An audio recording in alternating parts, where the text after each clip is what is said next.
Daniel, German's auto giant Volkswagen seem to be in the news again. Top managers of that automaker are now searched by Interpol and could face up to 5 years in jail. Tell us more on how Volkswagen has reacted to this latest development.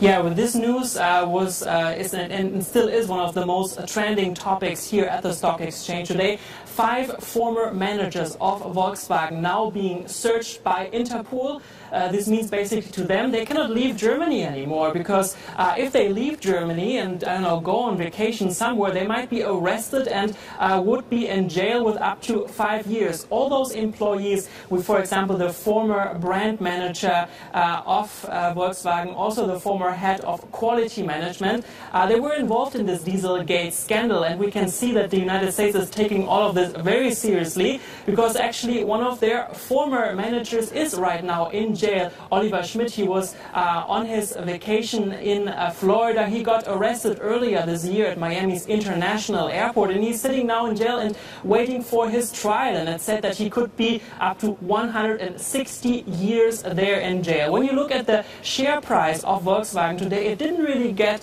that much affected by this. We're down right now with about 1%, because basically what investors here are saying is they don't care if those managers go to jail. For them, it's important that Volkswagen doesn't even have to pay more money than they already did.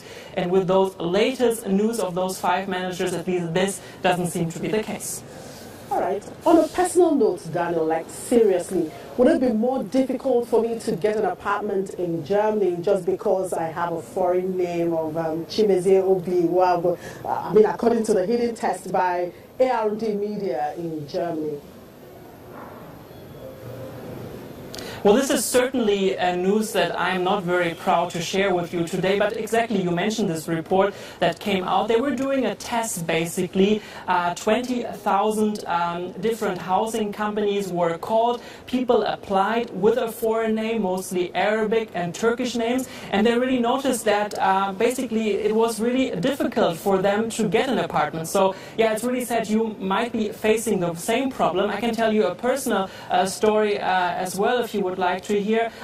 My beautiful girlfriend's sister, basically their family is from Turkey, and she also, of course, has a Turkish last name, a very obvious Turkish last name with this Ü in the name, and they wanted to buy a house. They went to different, basically, families. They found a family that wanted to offer them a house. Very nice people, old couple. Then at the end of the conversation, they said, we are so lucky you are not, from Turkey. We wouldn't give the house otherwise to you. So at the end, what they did was they basically signed the contract with the name of her boyfriend that has a typical, German name. So we can still see this problem going on when you talk to house companies here in Germany. Of course, they are saying, this shouldn't be the case. We have those anti-discrimination laws, of course, here in Germany, and that a decision if a person gets an apartment or a house should be only, depend if they have a job, if they have enough money to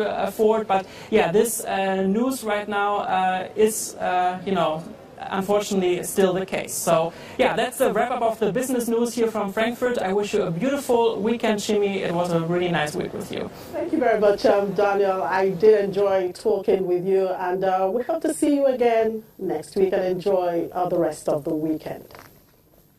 We'll move on now to Middle East. The Saudi Arabia stock market extended on the previous session's rally on Thursday as investors focused on shares likely to benefit from economic reforms and from NSE's decision, while Qatar rebounded as foreign funds were net buyers. Saudi was up 1.24%. Qatar's stock index rebounded 88%, snapping 4 sessions of declines as 39 shares rose and only 2 declined.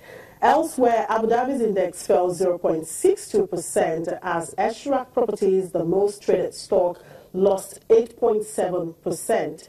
Dubai's index fell 0.47% as shares of the most traded stock, GFH Financial Group, slumped 8.9%. In Asia, markets there closed mixed after trading sideways on Friday following news that China's banking regulator had questions for banks related to loans for overseas asset purchases and as oil prices advanced off 10-month lows. Japan's Nikkei 225 rose 0.11% and South Korea's benchmark Kospi index gained 0.35%. The Australian ASX 200 edged higher by 0.17%. Hong Kong's Hang Seng index inched higher by 0.05%. On the mainland, the Shanghai Composite added 0.32% and the Shenzhen Composite closed 0.45%. And to the global oil market now. Oil edged up on Friday, recovering some of the steep falls earlier in the week, but crude is still set for the worst first half decline in 2 decades despite ongoing production cuts.